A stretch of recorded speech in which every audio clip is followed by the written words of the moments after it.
Hello, നമുക്ക് കുറച്ച് സാധനം വാങ്ങാൻ പോയാലോ? യെസ്, വായു. കുട്ടപ്പ, നീ ഒന്നങ്ങ് നോക്കിയേ. ഇതെന്താണ് ഈ കിടക്കുന്നത്?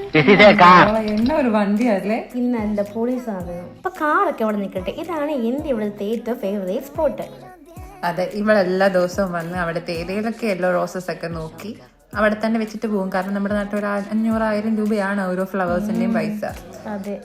ഓക്കെ, അപ്പൊ നമുക്ക് എന്ത് ചെയ്യാം, നമുക്കൊരു സാധനമൊക്കെ വാങ്ങാം. എന്തൊക്കെയാണ് വാങ്ങണ്ടേന്ന് അങ്ങനെ വലിയ ഉറപ്പൊന്നും ഇല്ല. അപ്പാണ് നമ്മുടെ കണ്ണിൽ ചിക്കൻ പെട്ടത്. നമുക്ക് ചിക്കൻ വാങ്ങിച്ചാലോ? പിന്നെ ഇവിടെ ആയിട്ട് ഇനി എന്താ വാങ്ങാം? നമുക്ക് ചിക്കൻ ആവശ്യമുള്ള കുറച്ച് സാധനങ്ങൾ വാങ്ങിച്ചാലോ? കുറച്ച് ജിഞ്ചറും ഗാർലിക്കും മല്ലിയൊക്കെ വാങ്ങാനുണ്ട് ഞങ്ങൾക്ക്. അപ്പൊ ഞങ്ങൾ അത് വാങ്ങാൻ വേണ്ടി പോവാണ്. പണ്ടൊക്കെ ആയിരുന്നു ഭയങ്കര കോമഡി ആയിരുന്നു. ഞങ്ങളൊക്കെ ജിമ്മിൽ പോകുന്ന പോലെ 2 കയ്യില് സഞ്ചിയൊക്കെ വെച്ച് ഇവിടുത്തെ ആൾക്കാരൊക്കെ ഭയങ്കര രൂക്ഷമായി നോട്ടായിരുന്നു. ഇവളായിരുന്നു കോമഡി. ഓ ശരി അമ്പ്ര, എന്നെ നോക്കിയത് മതി. ഇങ്ങോട്ടൊന്ന് നോക്കിക്കേ നീ. നമ്മുടെ നല്ല ചേട്ടന്മാർക്കൊക്കെ ഒത്തിരി ഇഷ്ടമുള്ള സ്ഥലമാണ്. ഇതിനെക്കുറിച്ച് കാര്യമായിട്ടുള്ളൊരു വിവരമൊന്നും ഇല്ലെങ്കിലും കാണാൻ നല്ല ഭംഗിയുണ്ട്. അതെ, ഞങ്ങൾ നോക്കിയിട്ട് ഇവിടെ എല്ലാ കളറിലെ സാധനങ്ങളും നമുക്ക് കിട്ടും.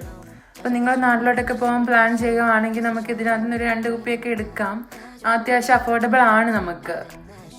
കാത്തിരിക്കുന്ന അച്ഛനോ അപ്പച്ചനോ എല്ലാവർക്കും നമുക്കിത് വാങ്ങിക്കൊടുക്കാം.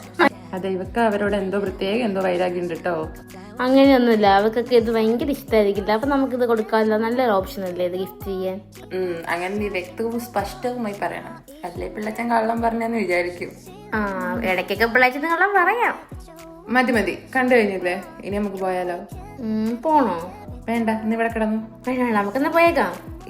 അങ്ങനെ നമ്മൾ പോവാണ്. നമ്മൾ സാധനമൊക്കെ വാങ്ങിക്കഴിഞ്ഞു. ഇനിയൊന്നും ഇല്ലാന്ന് തോന്നുന്നു. ഇനി വീട്ടിൽ പോയിട്ട് ഗ്രിൽഡ് ചിക്കൻ ആണ് ഞങ്ങളുടെ പ്ലാൻ. അതെ, അപ്പൊ ബൈ. ബൈ.